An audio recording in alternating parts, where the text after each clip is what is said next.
bisimillahi bandiraɓe eɗen janga hidayatul rawi numéro capantate e tati hidayatul rawi capantate e tati aywa bisimillahi falfailu ismun li fiilin qad taqaddamahu ka jaa zaydun faqassir ya akhal azali فالفائل اسم لفعل قد تقدمه كجاء زيد فقسر يا أخ العزل فالفائل اسم لفعل قد تقدمه كجاء زيد فقسر يا أخ العزل فالفائل وفائل اسم كإند لفعل ونندها جوني فعل قد تقدمه قديد سانني فائل ما فعل أدو كجاء زيد كوين زيد أري زيد أو وني فيل أو جاء أو وني فيل أو زيد وني فاعل أو فاعل أو دوك ظاهر جاء زيد فاعل أو اسم ظاهر فقصر ربي دينو قصر فاعل مودم كو أنت أو دو فاعل كو مستتير ويدي وي دما كو فاعلوجي كو ديدي فاعل الظاهر أنا وودي فاعل مستتير أنا وودي كجاء زيد كوين زيد أري فقصر قصر فعل أمر مبني على السكون وفاعله مستتر تقديره أنت يا أخ العزل إيه ما بلو ربي دينو إيكو بلتا كم كو أي يعني وفاندتي أن الأول وند قدن من المرفوعات مرفوعات هو الفاعل كفاعل وهو تعريف الفاعل الاسم المرفوع كإن رفعان المذكور جنتاد قبله كأديد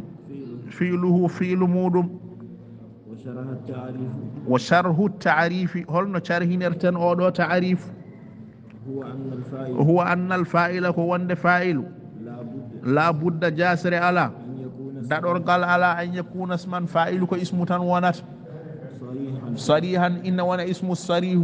لا بتدو كجاء زيد زيد أري كاسم صريح فجاء جاء فعل ماض كفعل ماضي وزيد زيد فاعل مرفوع بالضمة وأن يكون مؤولا أو يكون ما ولاتو مؤولا كو تاولادو كانكو فاعل أو تاولر اسم الصريح بالصريح إن لابتل كأعجبني كوين يودي كم أن يجيء زيد زيد أرت أعجبني يودي كم هلكو يودي كم أن يجيء زيد أن أو يكون ناتمون كو تاولر تيكو فاعل أي مجيئه أعجبني مجيئه قرال مكو يودي كم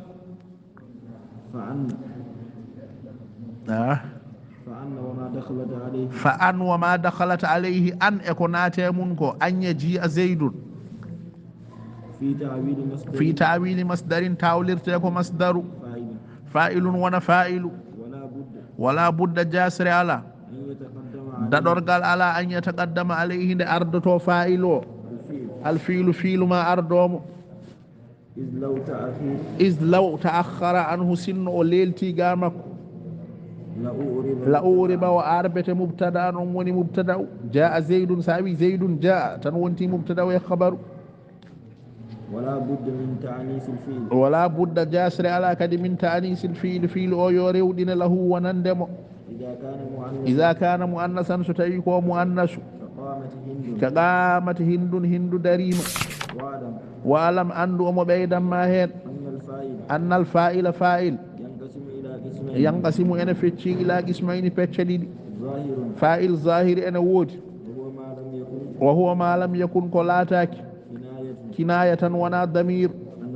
عن غيره قا تنام سوراك تنامود ومدمر فاعل أنا ونا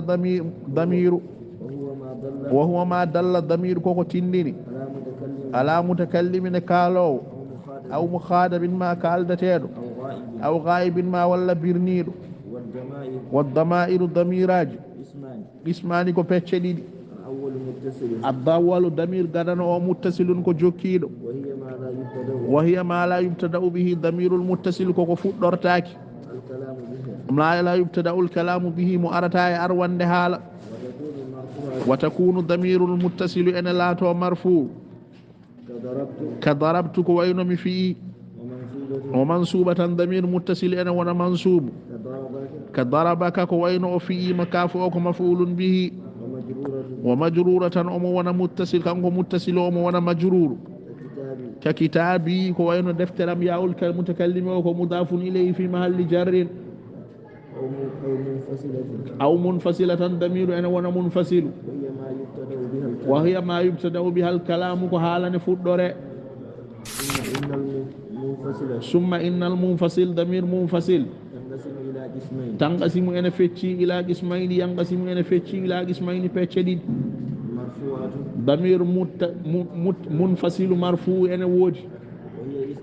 وهي 12 ضميرا كضمير أجي سبويدي أنا مين نحن إمنا أنت أنت أنتما أنتم أنتن هو هي هم هما هم هن منصوبة ضمير أنا وانا كدي منصوب وهي 12 كسبويدي أيضا كدي إيايا نوود إيانا نوود إياك نوود إياك نوود إياكما نوود إياكم نوود إياكن نوود إياه نوود إياها نوود إياهما نوود إياهم نوود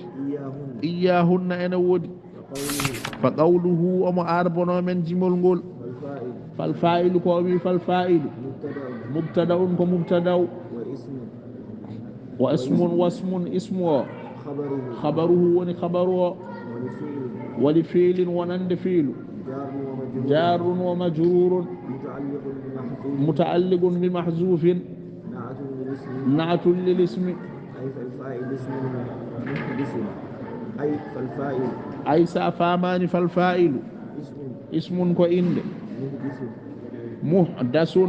ولا محدث عنه محدث عنه كو جewtaɗo ga muɗum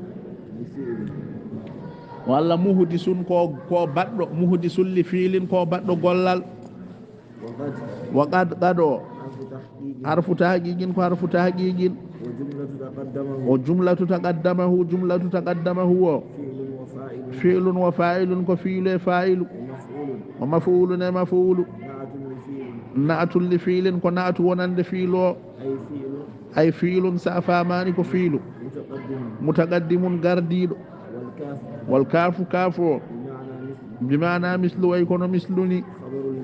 خبر لمحذوف كخبر ممتاد أي وذلك المثل أون